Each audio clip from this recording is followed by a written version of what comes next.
right, yes, perfect. So in the previous video, we went over starting to use a training plan. And when we start to use a training plan, what is actually the next step? What do you want to focus on? Now, we went over that live training scenario and that we are likely having that losing curve, right? That losing curve first before we actually reach that profitability. How do we want to go about those losses and how do we actually want to improve right now? So this is maintaining, but this is also mainly improving because you can't, again, if we take those losses first, then of course we need to improve. We need to improve and avoid those mistakes that we made, potentially mistakes, and avoid them the next time. And when we avoid them the next time, that is actually when we improve, of course. Now, to actually improve, we need to first understand that we need to take a trade. So we need to take a live trade, not backtesting, not demo. We need to take a live trade in order for you to be able to watch this video and see the steps you need to take. You need to have a live trade. And once you take a live trade, whatever the outcome is, the first thing you want to do is you want to journal that trade. That is the first step to improving. And how do we actually go about journaling? Well, here I'm using the Notion right there. And this is a Notion we've been using since the start of the mentorship actually. If you want to use a different Notion, if you want to use pen and paper, if you want to print your charts, for example, and then draw on them, that is perfectly fine. You can do whatever you want to do. I'm just going to show you the main guidelines of what you would want to do and what you want to focus on. So if we go into a journal, and again, this can be any journal, you open up a page and you can write down the things that actually happen. Now, I'm going to write down here the main things that you want to pay attention to. The main things you want to pay attention to is for a winner. So we take a winning trade is where you now want to pay attention. All right, did I actually stick to my training plan? Because usually the thing is, and the stereotype is when we take a loss, we automatically assume that we made a mistake somewhere. And when we take a winner, we automatically assume that we did great. Whilst when we take a winner, we could have very well also made a mistake where we didn't stick to our training plan. We did something impulsive in our risk management, for example. And you might think, wow, but doesn't matter, right? We took a winner. Why not be happy with that winner? And yes, I agree with you. We can be happy with that winner.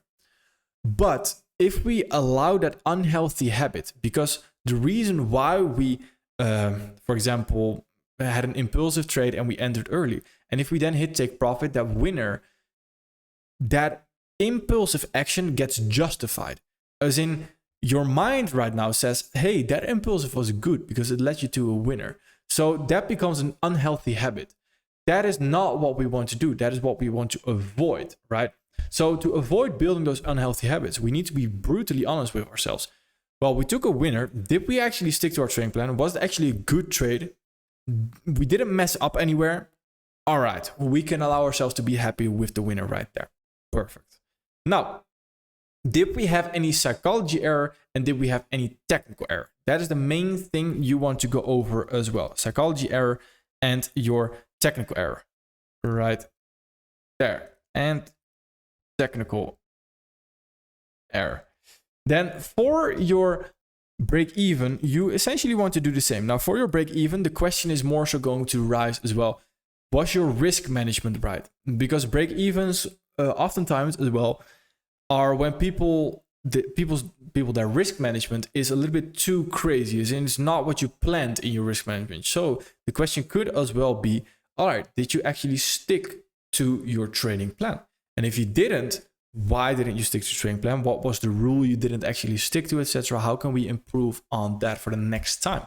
We need to be aware of the mistakes we actually make right there. If we take a break even, just for the sake we stick to our training plan and we just took a break even, then we still journal it, but it doesn't have to be a mistake, right? Break even, same as losses.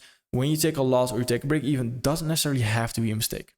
Which lead me to losses. And losses is a very interesting topic because losses, like we mentioned, automatically assumes, or the stereotype is, loss is bad. As in, loss, you did something bad, you did something wrong. Loss is also often, of course, assigned to the color red, bad, loss, bad.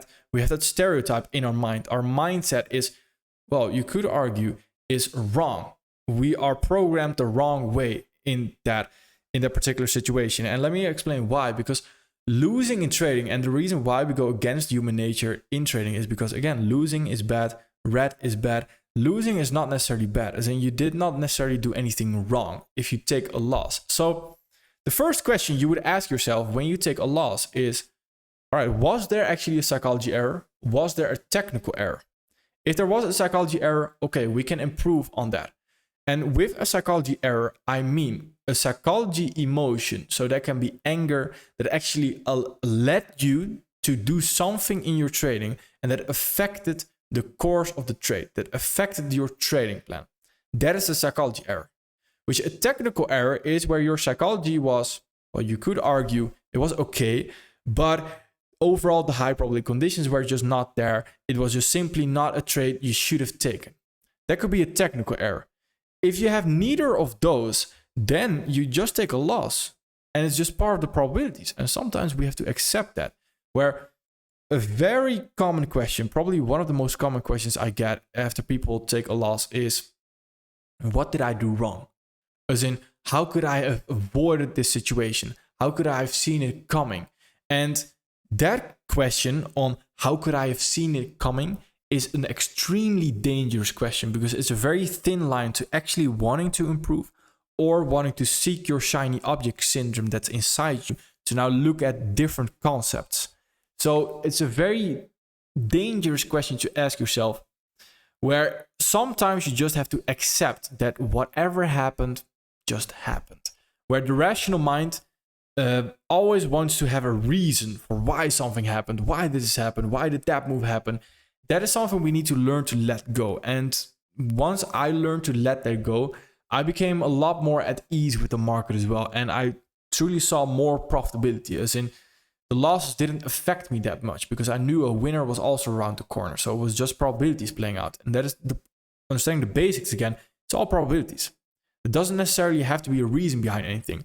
And that is why I do think smart money concepts overall and a certain concept we use and the reason why we use it, for example, an algorithm, can be very dangerous. Because if we understand an algorithm and we understand that algorithm right there does something the same, and it is an algorithm, meaning that, as in, if there is an algorithm, then it should be 100% right, because whatever the algorithm is going to do, it's going to do. As in, the algorithm doesn't make mistakes. So if we know the algorithm, then we also don't make any mistakes. So the reason why we trade and the reason on how we view the market right there can also be dangerous to our trading psychology, where a lot of people in this space, in the smart money concept space, where they believe in an algorithm, that is exactly what they're dealing with. They are dealing with, once they take a loss, I have done something wrong because I don't understand the algorithm. So what do? I refer to the creator, quote unquote creator of the algorithm, to ask, hey, what did I do wrong? Because I clearly did something wrong because I don't have a 100% win rate.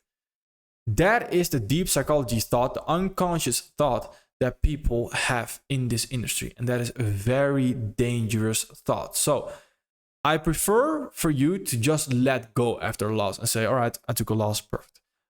Of course, if it's not a psychology error or technical error.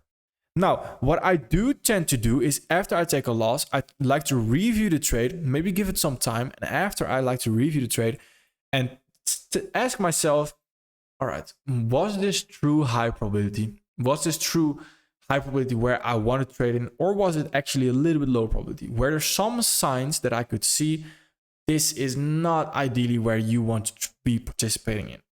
If that is the case, all right, then I add that and I add that to my journal, but I add it to my experience. I do not do anything with it. As in, I do not obsess about it. I do not stress about it. That is something I add to the experience. And the next time when I see it, I will think twice before I take that trade. And I might lower my risk a little bit before I actually take that trade. So approaching those losses, winners, break evens, they need to be taken serious, whatever trade outcome you might have. Not only losses needs to get taken serious. When a loss is a loss because you stick to the trading plan and the probabilities are playing out, I would argue that is way less serious than a win where you did not stick to the training plan. That is something you need to address straight away. So that is how you journal, and that is very important to understand. So answering those questions, not necessarily from my experience. Yes, you can add your chart annotations, as in this happened, etc., and we understand overall. Seeing the chart, why we took the trade, can help, and will also add to that experience, seeing charts over and over and over. But the main questions are the questions we had right there: psychology error, technical error. Did we do something wrong? If not, all right, can we look to improve something? If not, perfectly fine. We just had that trade outcome. We need to learn to accept the probabilities. Then journaling is, again, the first step to actually improving. Now, after journaling, you will notice that the more trades you take, of course, you're going to gather data. And this happens automatically, basically, because, well, you, of course, need to be aware of the data, but this basically happens automatically because if you take a trade, you automatically gather data over a longer period of time. And that is actually data what we want to use, where backtesting data, etc., it's not that interesting. It's really not that crazy, and we don't necessarily want to use it. Live trading data, though, that is quite interesting, where we have a trading plan and we are gathering data. Our journal allows us to actually add on to the experience, to increase our win rate overall, increase our RR, etc., to add to the intuition part, the experience part of our trading plan, 20%, remember? Where the data, the 80% mechanical part, is where that can allow us, all right, to potentially improve on the mechanical part.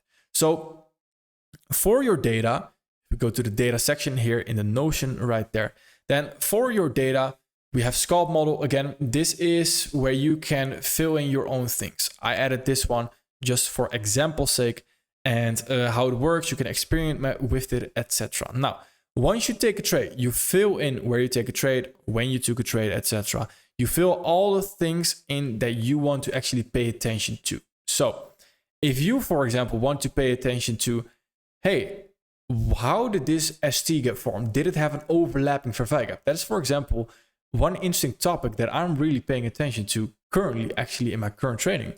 How is the sharp turn forming? How can we view the sharp turn and see if it's higher probability than another sharp turn?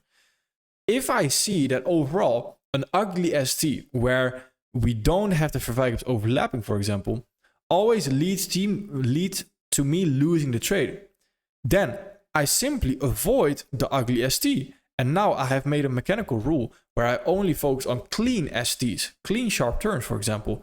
So that is how you could approach that data right there. With data, you always want to make sure that you have enough sample sizes. As in, it's not after 5 trades where you think, all right, let me now throw everything around and let me now incorporate just an ST without trading ST plus RE, for example. No, you need a lot of trades to actually see, can I actually change something? General rule of thumb, 50 trades. 50 trades minimum to actually see, can I change something mechanically in my trading plan? Because mechanically changing something in your trading plan leads to also consequences, right? Because it changed your trading plan. And we know changing our trading plan is very dangerous, because that is also why we need to stick to the same trading plan, because not sticking to the same trading plan can lead to us, again, needing to understand a whole new trading plan, where if we then take loss and we mess up the trading plan we already had, that can be detrimental, can lead to drawdown, blown accounts, etc. So be careful with trying to change your trading plan mechanically right there, because mechanically, that is going to have a lot of impact, where experience can only be good. Mechanically changing a trading plan can be good, but it's more so, I would say, 80% of the time detrimental. So be aware of that as well. When there's no reason to change sometimes there's simply no reason to change as well. Very important. Well, I would love to remind you as well that the best hedge funds in the world don't achieve the percentage that you think they achieve. As in, a lot of people think to be a great trader, you need to make 1,000% a year. That is absolutely an absurd profit percentage, where 100% is already considered absolutely crazy. If you can do that consistently, there are millions of people willing to trade your money. Millions of billionaires well, there are not millions of billionaires, but a lot of billionaires, a lot of millionaires that want to give you their money because they're like, whoa, this guy can do something very good. And there's a reason why hedge funds usually do around 12, 50%, 15, not 50, 12 to 15% in a year. And they just beat the S&P, which on average, over what is it, last 10 years around that time, or maybe even longer than that, does 8% a year, around that number. Again, not very specific, but around that number right there. And they just beat the market. They call that beating the market. Where if you're above that, just know you are beating the best hedge funds in the world, who have the best equipment, who have the best things, the best knowledge as well. So keep that in mind, that when you are making 20% in a year, 30% in a year, you are doing extremely good. So don't let other people that might not even be profitable on social media tell you, oh, you're not doing good because I made 100% and I flipped this account. All right. Thank you, keyboard warrior. And move on. Now, the thing right there is very important to understand as well. It leads me back to the reason we always want to focus on making 10,000 on a million account. That's the analogy I like to use, where we don't want to make from 10,000 and turn it into a million. No, we want to make 10,000 on a million account consistently. And that is our goal. So we let the capital do the heavy lifting, as we call it. And letting the capital do the heavy lifting is because people that that had a crazy year and that made 500% in a year, for example, those people make a lot less than the best traders in the world that make 12% in a year. Simply because the 12% traders that make 12% in a year have the capital. They let the capital do the heavy lifting, where 500% on a lot of capital is just extremely unreasonable, and it's also not a great idea, as in you don't want to risk that much for your investors, for whatever you may trade with, your personal account, etc. It's very important to understand right there that we need to take this a little bit more serious. And we are professionals here. We're not talking about those a little bit of stupid numbers where people say, it's minimum 1,000% a year. No, it's just not how trading works. And that again gives trading overall a bad reputation, which we won't dive into, but that is very important to understand. So if you're making 20% a year, you are doing absolutely amazing. You are doing a great job. Now, how can we improve? Again, journal, then the data. Now, what is the last step to actually improving? Journal, we mentioned, is mainly experience, intuition. Data is mechanically mainly.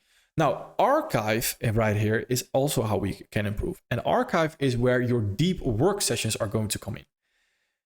I have preached in multiple enrollments that deep work sessions are probably the most important thing you can do if you want to follow along with a mentorship. So how do we go and how do I go about deep work sessions? Well, I have deep work sessions that I also record. So if you want to watch those, then the first actual video is where I also tell you and take you through that process on how I approach it. So for example, I have a timer, just a timer for eggs, when it goes off, your eggs are ready, etc. Now, when they go off, I can tell you right now, my eggs are not ready. I am done with my deep work session. So how does that look like? Well, we need to create a routine. First of all, what I do is, let me write it down. My first step in a deep work session is I put on some music. This is not distracting music. It's music to get me in the flow. So it's music where my brain thinks, we're getting in that routine. We're getting into that studying flow again, into that focus flow. Then the next thing to understand is, all right, the deep work session, I want a timer. So mainly an hour. Sometimes, again, the timer is not that relevant. If I have a lot of time, then I like to also do deep work sessions without any timer. So I just go with the flow and I see whenever I feel like stopping, I just stop. Then those are the main steps. And then I dive into my chart without any distractions. So I don't have a video on the side. I just have clear music that doesn't distract me. Now, when I say music that doesn't distract me, I am talking about Baroque music. And correct me if I'm not spelling it correctly, but Baroque music right there, it's sort of like this classical music that allows you to focus a little bit better as well, from my experience. And that is what I like to do. Where if I do, for example, some hip hop or songs that I like in the form of hip hop, then I tend to sing along, where I'm not focused on what I need to do, what I need to focus on actually. So that is what I like to do. Of course, you can also not do it without music. Music can act as a trigger. The timer can act as a trigger where your body, your mind knows, all right, we are going into that focus state again. We want to achieve a flow state. And a flow state is what you can also just simply Google flow state, and it will give you great recommendations as well. And how I achieve a flow state is through putting on music, through that timer right there, and then having a topic. So in this archive, what I like to do is I like to write down topics that I want to study. So for example, in my archive, I have the ST that I want to study a little bit more. Which ST actually tends to hold a little bit more, it's higher probability than other STs. For example, the no return theory, or the, what is it actually? The daily verwijgap, etc., the latest deep work sessions that we have been working on. And that is a topic that came to me after making breakdowns, after making forecasts, etc., where I thought, I want to create a deep work session on this because I see it quite often. And then I do a deep work session on it. And when you do that deep work session on it right there, you'll truly start to see a lot of things that you did not see before. Now, you will also notice in your deep work session, at first you will see that you think of something and you see a pattern evolve that often gets repeated. Then from my experience, I get a little bit frustrated after a while because I am too long into my deep work session. After that, I need to get out and I need to let it process in my brain. Next day, next week, I do it again, and then it will all make sense again. So deep work sessions can again also be topics that we've already touched on. Candle science can be order flow. And when you create deep work sessions on these topics, on these concepts, it will click in your own mind, where it makes sense in my mind currently, but we need to make it make sense in your mind. And yes, that is through my explanation, but that's also through, well, setting your own mind to work, where we need to make those deep work sessions happen. So if you can, then I would highly advise, make some time in the weekend. Doesn't have to be every single day deep work session, but if you have some time, then please do deep work sessions. Pick a topic that you want to study. Then you would go into the chart and go hindsight backtesting, where you just look, all right, can we find this example, what we're looking for, over and over? That is what we want to do. And then eventually marking it up, annotating, screenshotting the chart, for example, even printing it out, writing down what we think. That is what we do. Whatever comes to us, we just write it down. And that deep work session can add to the mechanical part and can also add to the mainly experience intuition part, where if we see that happen over and over and over, then it starts to make sense in our mind. And when we then see it in our live trading, that is when we improve as well. So that is improving and maintaining, because through this we also maintain our skills and we improve on those skills. And improving right there comes a lot with time as well, and actually trading. That is where you, of course, actually improve. All right, perfect. Thank you.